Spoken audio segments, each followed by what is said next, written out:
chatting today about coercive control. And so for some people on the webinar today, this might be something that you are super familiar with, have been working within the model of coercive control for a while. For some people, this might be super new content. What our goal is today is to give a bit of an overview of coercive control, what it looks like, how it looks a little bit different from the sort of traditional models of domestic violence that I would say many people in North America have been using for a number of years. What the laws look like within the UK, what are the implications then of that, and then hopefully leave lots of time for discussion and questions towards the end. Because we only have an hour and because we want to have lots of time for questions, I do just want to say this is a fairly high level and a fairly quick review. So we don't have time to get into lots of details, but we wanted to give a bit of an overview for everybody as we start exploring within Alberta and within Impact this idea of coercive control. Let's figure out now what buttons to press to get this to go forward. There we go. So first, just a quick sort of overview about Sagesse and who we are. So Sagesse empowers individuals, organizations, and communities to really disrupt the structures of domestic violence. And that language is really purposeful, especially when we start to think about coercive control, because really what we're looking at is really changing the course of the common understanding and definitions of how we understand domestic violence, and really looking at how do we take those understandings and how do we move forward into the next iteration of really understanding this issue that we're all working in, and this societal issue that we need to be making change in and moving forward from. Within Sagesse, all of the work that we do is guided by these 4 core values that we have a graphic here of. And I'm going to just really quickly review those because I think that it's really valuable as we talk about coercive control and as we work through the presentation to be able to really sort of root in why is this seem really important for us and really important for the group at Impact to be talking about this. So at Sagesse, we really value courage. We think that it's really important to be able to step into the spaces that other people might not be in, to be willing to say things that might be challenging or hard, or to be willing to step into looking at different models of practice that might be different and unique from what we've been doing for a long time. We're really curious. We are constantly looking at how can we be doing the best possible job that we can for the clients that we're working with, and making the biggest level of impact that we can be. And so constantly trying to learn and to grow. We trust in the messiness. We trust that this work gets hard and gets messy. And obviously during these times of COVID, we recognize that this is all very messy right now. And we have to trust that throughout this messiness, we can learn all of the things that we need, and we can process through this to get to the goal places. And that through all of that, we have to be vulnerable. That through vulnerability, if we're going to ask our clients to come and sit in vulnerability with us and to share their stories and experiences, that we also ourselves have to sit in that vulnerability and to understand that we are also impacted by all of the work that we're doing. So most people will understand, will see this definition, and will see that this is taken from the core definition that we have been using for a number of years. Pieces of this are taken from the core definition that the Calgary Domestic Violence Collective has been using for a number of years, really looking at this understanding that domestic violence really is something that is coming out of relationships that are characterized by intimacy, dependency, trust. Purpose of the abuse is to control. Abusive behavior can take many different forms. Common definitions and understandings of domestic violence usually concentrate a lot on the, I would say, the different tactics or the types of domestic violence that happen. And that really the narrative that we often concentrate on or spend lots of energy around is this narrative of the cycle of violence, where we look at things around how do we understand the behaviors the way that we believe that the behaviors are going to play out within experiences of domestic violence. And this cycle, which is commonly referred to as the Duluth model, came out in the 1980s. This idea of honeymoon building into a tension phase, and then some type of violence. And so whatever that type of violence might be, whether that's physical, sexual, emotional, but we often break that down into very linear types. And then we talk about those types, that violence, that explosion happening, and then going back into honeymoon, and that it happens in these very sort of distinct kind of cycles that happen. And we often talk then about breaking the cycle. So when we talk about coercive control, and the reason that we wanted to chat with everybody today is really what we're talking about is we're not talking about a full, sort of change. We're talking about evolving the narrative. We're talking about really understanding and respecting the importance of this tool and everything that this tool has allowed us to do and to grow as a sector to get us to the point that we are now, and recognizing that based on all of the information that we now have, that we can evolve to have a better and a greater understanding of the experiences that our clients are having when they're experiencing domestic violence. And so this definition that we have up here now is actually the definition that is used by the Home Department in the UK, and it is their core definition around domestic violence. So all of their laws and everything come from that. So I'll just give everybody a chance to have a quick read over of that.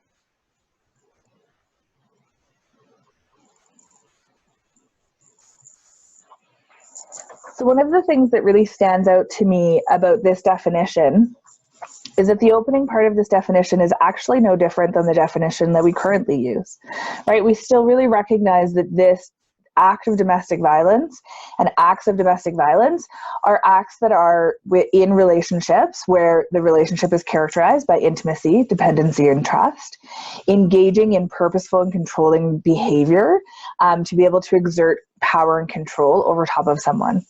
What really stands out to me here is that by adding in the element of coercion, we've really expanded out these patterns of coercive and controlling behavior. And we've moved away from our understanding of domestic violence as episodic, as individual, as unique experiences of that happen that are separate, and really started to understand that this is about things that happen that are united, that are acting together, and that are about patterns of behavior that build off of each other. And so I wanted to give this big definition as sort of the core definition, and then I want to break it down for people into what we use at Sagesse with our clients as well as with our volunteers to sort of really break down and understand what are the core elements then of coercive control. So for us, when we talk about this, we talk about these patterns of behavior that are about seeking to take away a person's freedom and to strip away their sense of self, right? And these are all patterns, these are all things that we know. This is not anything new. I don't expect that I'm saying anything to anybody on the webinar that you've not heard, seen, or thought of before, right? The person using the violence here is creating a world in which the person experiencing abuse is constantly monitored and criticized. This is an ever-changing, unknowable rule book, right? We love the graphic here of the iceberg because this is about the things that you can see versus all of the things that you can't, right? That rule book that is constantly changing, and that the person who's experiencing violence has no idea even what is below the surface, what might be changing, what might be happening, and how things are being monitored. the coercive control is about that slow limiting ability for action. And so the staff here have really gone to this graphic of the strangler fig as a really great way to be able to explain this, in that often coercive controlling behaviors are not things that necessarily look like abusive behaviors. And that's part of what I think can feel really overwhelming and really challenging, both for service providers, for clients, and for friends and family when they're supporting people who are experiencing violence, is that you look at something like this, you look at a fig, and you look at a tree and you think, well, this is beautiful and this is nice. But the strangler fig's whole way of existence is to fully encase the tree around it and to take away its life form by fully taking over the thing underneath it. And that's what we see with coercive control, is that it is behaviors that don't look abusive, that don't appear to be abusive in nature or in appearance, but that slowly limit their ability for action and fullness and life.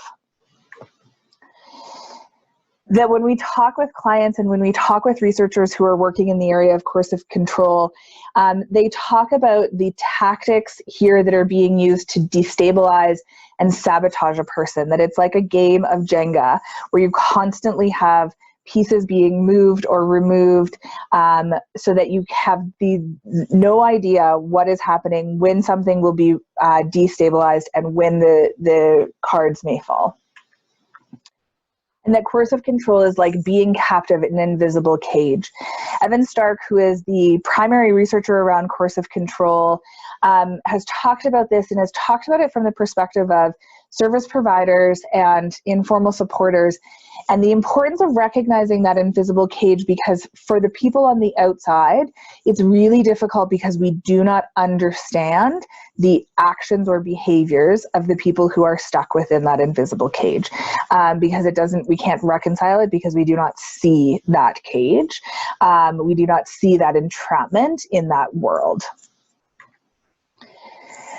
So when we talk with clients at Sagesse, we often talk about how coercive control is low level. It is not injurious in the traditional sense of how we understand domestic violence. Most clients who come to Sagesse talk about never experiencing physical violence, excuse me, and talk about how they themselves don't believe that what they're experiencing is domestic violence, because what they are experiencing doesn't fall within what the standard sort of criteria is or communication is around what domestic violence is. We talk about how coercive control is cumulative in its impacts. And I think that this, for me, when I think about the difference between coercive control and the cycle of violence, this is a really important element that is so different, is that coercive control really talks about how there is no movement to honeymoon, because there is no forgetting what happened in that episode of violence. The cumulative effect of this is ongoing, and that it is frequent and not episodic. Also, that violence is something that happens and that moves through social spaces. Domestic violence and coercive control does not happen behind closed doors. Coercive control happens through social spaces. Coercive control happens when a partner sends flowers to someone's work every day, not because they're trying to be kind and wonderful, but because they want to be able to say, I know where you are every day at 1 o'clock, and I expect you to be there every day at 1 o'clock to receive these flowers. So what are some stats around coercive control? That 95 out of the 100 domestic abuse survivors reported experiencing coercive control. This is a stat out of the UK by one of the lead researchers there.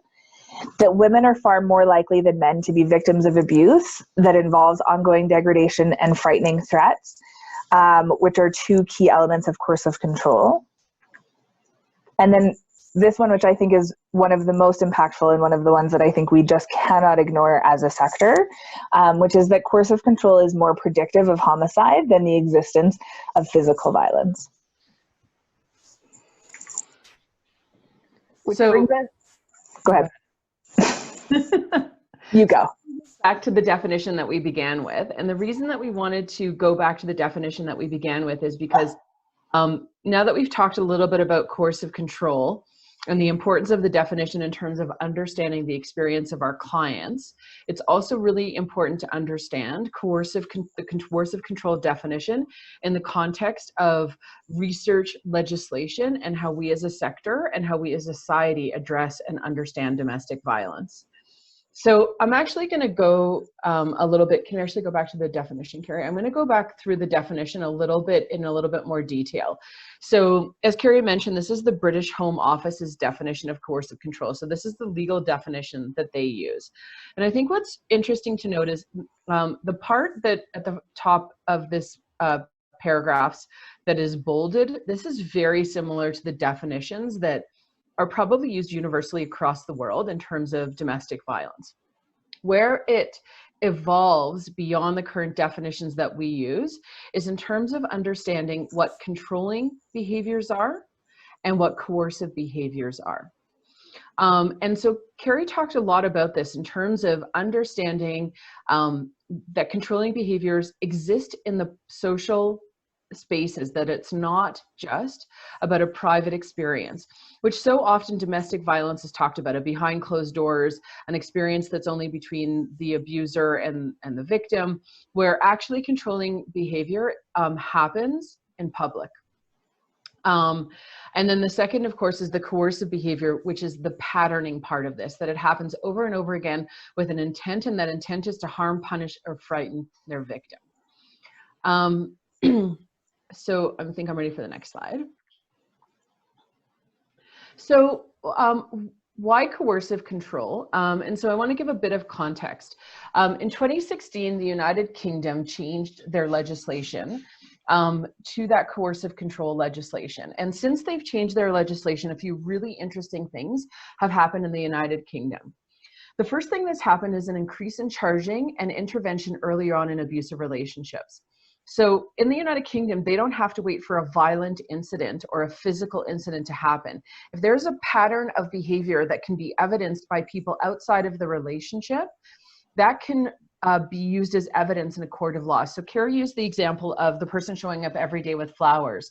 So if the abuser is showing up every day with flowers with an expectation to go for lunch with their partner, and that partner during that time is clearly uneasy about their abuser showing up every day, they feel uncomfortable about it, they might express to their boss or to their coworker, I feel uncomfortable with my partner showing up every day, or that doesn't feel good, or I'm really sorry, I'm not actually allowed to go for lunch with you. That actually can be used as evidence in court.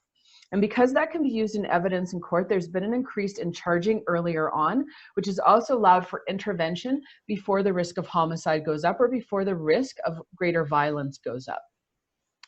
The second thing, which I think is phenomenal, is that in the end of 2019, and I think that this is a harbinger of things to come, a woman named Sally Challand, who was previously charged with the homicide of her husband, was freed because of the new definition of domestic violence, understanding that legally her act of homicide was probably an act of self-defense. I think it would be super interesting to actually overlay coercive control legislation over Lorena Bobbitt's circumstances, for example. The next is it's increased the capacity of the justice system to understand patterns of abuse and identify the patterns, which has actually meant greater safety for victims and better interventions for perpetrators. And so unlike before, where the police have had to say in the United Kingdom, I'm really sorry, I understand that you're in a relationship with someone who's abusive, but I can't offer him services until it becomes criminal, or I can't offer you protection until it becomes criminal. Because the bar for criminality has been lowered, it's actually allowed for service providers to go in earlier and for the Crown Police and judges to see their role earlier into the escalation of violence. And the last is that it broadens the understanding in the public discourse around domestic violence. I would suggest that the United Kingdom is starting to move away from things like the question of why doesn't she leave, or there was no one that was hit, so why is it domestic violence? There's a really clear understanding that actually 95% of domestic violence victims have experienced coercive control, and that may have never actually involved any sort of physical attack. And I think especially because as part of the law, informal supporters are an active part of that and can be an active part of reporting and supporting people. That actually has been a part of why people now have a broader understanding and can engage in that way, because they now have the ability to support people and to be heard and for their voice to be heard if they're concerned. So I talked a little bit about how it changes the public discourse. And for me, this is really important because when the public discourse changes, public policy changes. We're in a constant feedback loop between the public discourse and public policy. And so when through coercive control, it changes the way that society views acceptable power dynamics and relationships and how we tackle that. And so if we understand that domestic violence is a pattern and a war of attrition that wears a person down, we begin to understand why it's so difficult for someone to leave an abusive relationship. We understand why someone begins to lose their sense of personal agency through their experience of domestic violence. The other thing is that it recognizes the gendered nature of violence. There's a study that was done in the United Kingdom that understood that 95% of coercive control victims were women and 74% of the perpetrators were men. It also understands that women are far more likely than men to be victims of abuse that involves ongoing degradation, frightening threats, which, as Carrie quoted in the earlier research from Myhill, are two of the key elements of coercive control. And it really answers the question of why women stay, right? I think that it's, you know, I've been in this sector since the late 90s. And in the late 90s, we were asking the question, I got asked the question often, well, why doesn't she just leave? Or why is she staying? And we have tried so hard in our sector to create a public discourse to help people understand why abuse victims stay in the abuse. And coercive control helps the public to understand why people stay in abusive situations. It's really interesting. One of the groups that is doing research around coercive control in the United Kingdom is actually a group that does research around cults. And so we all know that cults essentially use a pattern of coercive control and tearing away a person's identity until the person feels unable to leave the cult. I don't think anyone ever asked the question of why don't people leave a cult? But for some reason, people ask the question of why doesn't someone leave an abusive situation? And so I think we have to create that same sense of understanding of just like a cult tears away a person's identity through a pattern of coercive control, so too the same thing is happening in an abusive situation. This is interesting in terms of the legal ramifications. Because behaviors get described in the context of coercive control, it changes how the legal system begins to understand and see their role in addressing domestic violence. One of the things that I think has happened, especially in the United Kingdom through the legal change around coercive control, is the police now see themselves as an integral part of addressing domestic violence before it escalates and having a very clear role with the perpetrator before the violence escalates. The other things that it does is it contextualizes mechanistic controlling behavior. And by that, I mean this. We know a lot of times what happens is that the legal system is used to perpetrate coercive control, right? We've seen abusers take the abuser to court, the victim to court over and over and over again, or use bilateral parenting assessments as a way to perpetrate coercive control, or not paying child support, or any of those sort of things. And so it begins to help even the court system to understand that they themselves could be used as a mechanism for coercive control, and understand that in the context of what's being presented to them in terms of evidence in court. The other thing is it helps us to understand that things like technology can be used to perpetuate coercive control, that stalking, harassment, bugging someone's telephone, using GPS to watch someone's activity are all actually forms of coercive control that are perpetrated using technology. And these are just two examples of mechanistic things that are used to perpetrate coercive control, but it at least helps the legal system to understand that that can happen.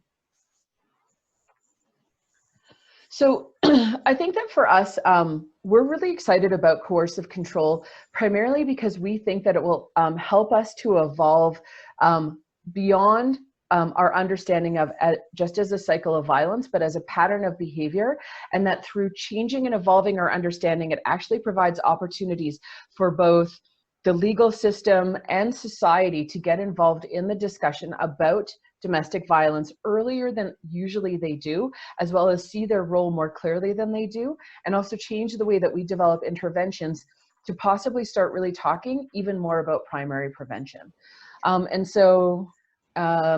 we think that it also will allow our clients to better root themselves in their experiences of domestic violence and in their experiences of coercive control, because we think that it'll allow themselves to actually see the truth of their experiences and their identities reflected back within the experiences, within the definitions, and they won't have to feel like they're asking questions or asking for justification of being able to access supports and services throughout.